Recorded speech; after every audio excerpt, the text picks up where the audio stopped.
Hello and welcome, and thanks for joining me for this episode of Stray Thoughts. I'm Damian Robb, writer, podcaster and educator, and on this podcast I try to cobble together some stray thoughts into messy but meaningful essays.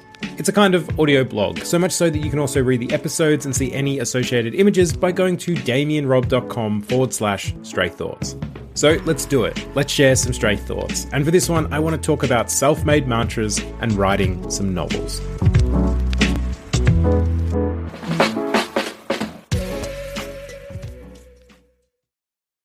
There's this thing I've been telling myself lately. A sentence I've been repeating in my mind or occasionally saying out loud when the words feel the need to spill out of my mouth.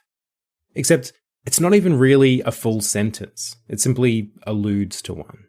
In reality, it's just two words, each repeated 3 times. Chip, chip, chip. Drip, drip, drip. I'm not sure where it's sprung from, but it's managed to prove itself sticky, clinging to my neurons, firing itself off at least once a day. Let's call it a mantra, although really, it's more of a reminder. It's mostly to do with my creative work, a reminder to myself that work doesn't get done all at once, that instead gets done one little piece at a time, with all those pieces working to create the whole. That if I keep chip, chip, chipping or drip, drip, dripping away at something, I'll eventually get through it. Trees have been felled with this method and mountains levelled, so I'm pretty sure it'll also work with writing a novel. There are many ways you can say this same thing, many mantras you could create to remind yourself of this fact. But for whatever reason, this is the one that has stuck for me. Perhaps because it distills the idea down to its core, reducing a whole concept to just 2 words, their repetition a demonstration of how the concept works. You don't chip or drip once, you keep doing it, a little bit at a time. One of the things I find most interesting about mantras or reminders is the need for them at all. When it comes to the meaning of this one, that most bigger work takes time and consistency to get done, and that a little bit every day will get you further than trying to do it all at once, this is something I know to be true. I can't tell you when this lesson first played itself out in my life, but I have put the theory to the test and found repeatedly that it holds water. Likewise, I, and likely you, have also heard many others preach this lesson in one way or another. It's not a new idea, and my chip, chip, chip, drip, drip, drip is just a reimagined way to say something that we've been saying for lifetimes. So why, given all this, do I need a reminder at all? I don't need a reminder that fire is hot, or that water is wet, or that DNA stands for deoxyribonucleic acid. So why do I need a kitschy way to package this lesson up in order to better help repeat it to myself as a constant reminder? My theory? I don't. Or at least consciously I don't. That little fact is probably sitting in my brain right alongside the fire, water, and DNA ones. The thing that makes it different is the application. And here's where it gets interesting. Because despite knowing that consistency and slowly chipping or dripping away at something will get it done, there seems to be times when I forget. That forget is in inverted commas here because I don't think it's a normal forgetting, but a willful one. I think it's procrastination in process. I think it's choosing the easy over the hard. Except, or at least it feels this way, it seems to be my brain making the choice here, not me. It's giving me macro doses of amnesia so that I forget that constant work will see things done, and in so doing, stops me from poking it every day and asking it to jump on the metaphorical treadmill and start running. Only problem here is that I am my brain. Either way, this is the reason for my repetition, for my constant reminder to myself, for making it a mantra. Mantras in meditation are ways to focus the mind, promote concentration, and reduce stress. So great, if I can bring all 3 of those elements into my writing work while also fighting back against my brain's potential sabotage, then I will repeat my mantra to myself all day long. However, the real trick here is to take the theory and make it practice. Take the ideology of chip, chip, chip, drip, drip, drip, and find ways to make it concrete and tangible. For my work, writing, there are a number of ways to do that. My favourite is word counts. A daily word count is chip, chip, chip, drip, drip, drip, taking form. Hitting the word count is the singular drip or chip, and making it daily is the repetition. For me, at the moment, for my major project, a novel by the name of Severed Thumb that is now in its final chapters, I aim for 2,000 words a day. Not a small number, thankfully I have the time, but also a number that is achievable. If I start early, I can get this done by lunch, which then gives me time to chip and drip away at some other projects and smaller tasks. The other nice thing about word counts is that they help quantify a project, so you know just how many chips or drips are required to complete it. That makes completing the daily drip or chip feel like a greater accomplishment, at least to me. I'm not just adding one more drip to an endless bucket, I am one drip closer to filling it. Whether I complete this daily drip or chip is another matter, as sometimes life or my Machiavellian brain get in the way. But the fact remains, if I want to write a roughly 90,000 word novel and write 2,000 words a day, then that novel should get written in 45 days. Knowing that, quantifying it in that way, is a hopeful exercise for me. It's reducing a mountain into a far from endless number of movable stones. It's telling me just how many bites it takes to eat the elephant. And from that comes a drive to do exactly that, to complete each drip or chip and see the work done. There is another writing exercise I do as well that also takes the personification of chip, chip, chip, drip, drip, drip. And it's these, my stray thoughts. For this one, I don't focus on a word count, but a time limit. Half an hour every weekday morning. It's a part of my routine, one I thoroughly enjoy. I get up, make a coffee, drink it alongside either watching some video essays on writing or creativity, or reading newsletters and emails about the exact same topic. I find that wakes me up and gets me in the right headspace. Having read or watched other people talk about writing or being creative makes me keen to do so myself. I also avoid my phone in the morning for as long as I can. I find any kind of social media has an opposite effect. Filling my conscious and subconscious with hundreds of different macro bits of information makes it near impossible to focus. And so, stray thoughts. Half an hour of almost stream of consciousness, albeit around whatever the topic happens to be that month. What I get done in that half hour differs day to day. Sometimes I hit upon a particularly thick vein of thought and the words are just waiting there. Other days, I don't know what my own thoughts are and have to find a way to discover and unpack them. And so the writing is slowed to allow time to think. That said, I believe thinking is writing, so that's just fine. Still, chip by chip and drip by drip, they get written. I aim for between 4,000 to 5,000 words per post, and so while some days I might get as little as 200 words done, on others it can be many more. For today, I have 4 minutes left in my session, and so far I have written 380 words, which I'm going to say feels pretty standard.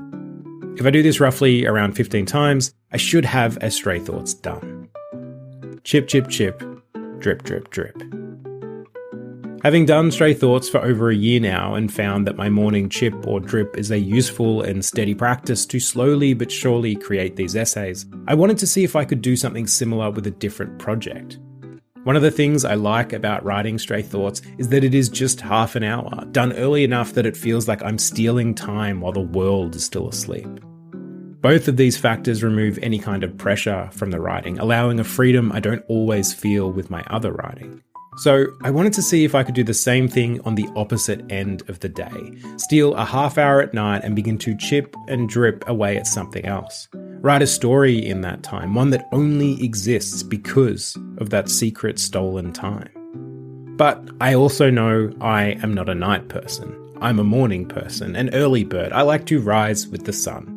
From experience, I know that my best work gets done earlier in the day, and that by the time the sun has headed off to the opposite side of the planet, I'm not much good for anything, let alone brain-grinding creative writing. That said, I was still keen to give it a go, to get my brain to grind one final time before I put it to bed. If anything, it only felt more like I was getting away with something, like I was stealing a story from my bedtime self. I knew it couldn't be just any story, however. It needed to be one that fit the brief. Like I said, Stray Thoughts is all but stream of consciousness. I generally don't have a plan when I start one, I just put fingers to keyboard and see what comes. Then, once I realise what I think I'm talking about, I might make a few dot points around some other thoughts I might want to include, but still mostly just see what comes out day to day. As such, I wanted to find a story that could exist in a similar space, that could be written with the same reduced level of preparation. which is also opposite to how I normally work. While I love a bit of discovery writing, I'm also somewhat obsessed with story structure and have become more and more of an outliner as time's gone on.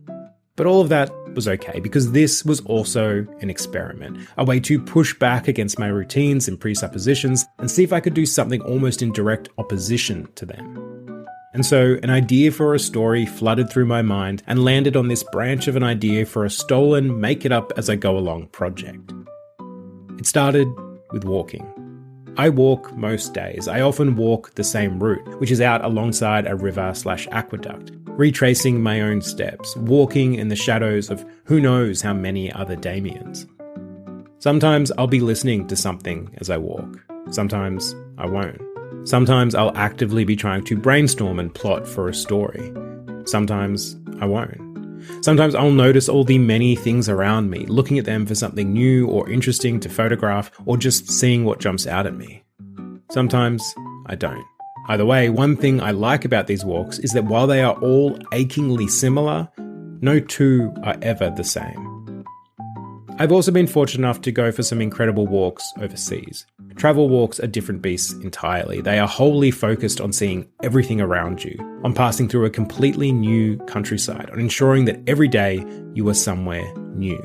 And so I think the idea came from a combination of these two kinds of walks, both passing through a new landscape where everything is beautiful and interesting to you, and doing the same trudge every day and finding the beauty in the mundane. Having both. Then the last piece was fantasy. I grew up reading high fantasy. I was an unequivocal fantasy nerd. I started with Raymond E. Feast and David Eddings and Emily Rodda, but soon I was adding a score of other writers to this pantheon. Robin Hobb, Robert Jordan, David Gemmell, Tamora Pierce, Terry Goodkind, and many others. I've read about countless worlds, innumerable cities and villages, and spent time with the many characters that call these places home. I've been with them as they face monsters and villainy, learnt magic or weapons, and ate bread slathered in butter and honey, as seems to be a constant and appreciated fantasy staple. I've since moved away somewhat from these high fantasy worlds, but only into other genres that still add a touch of the fantastic to our everyday one. And so, the story idea. Walking meets fantasy.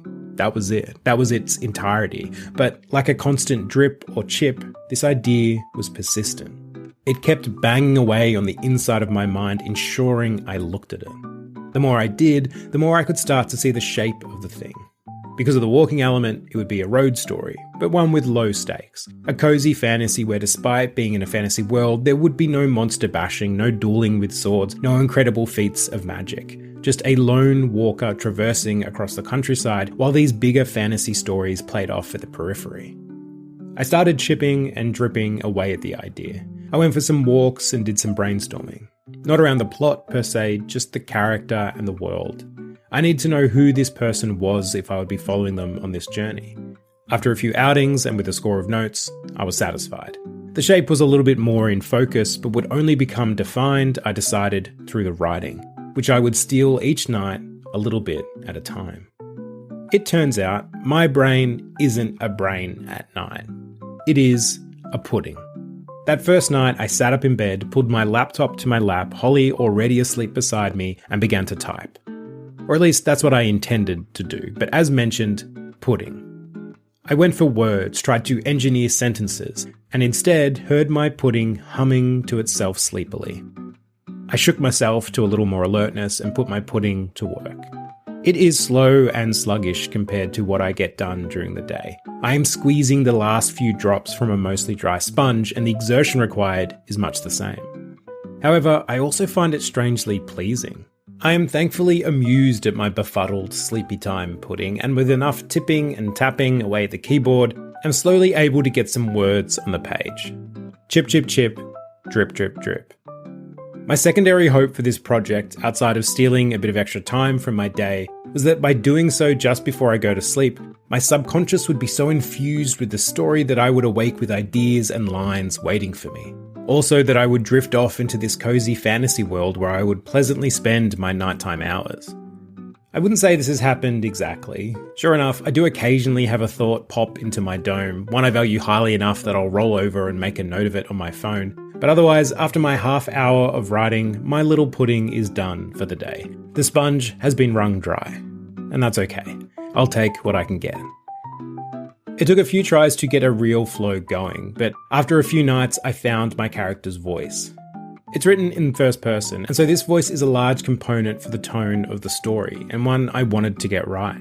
But I found him, and I like him, and I'm looking forward to writing this story with him.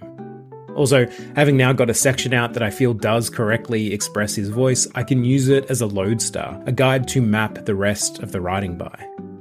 Like I said, it's slow going, and half an hour isn't a lot of time, especially when you're working with a pudding.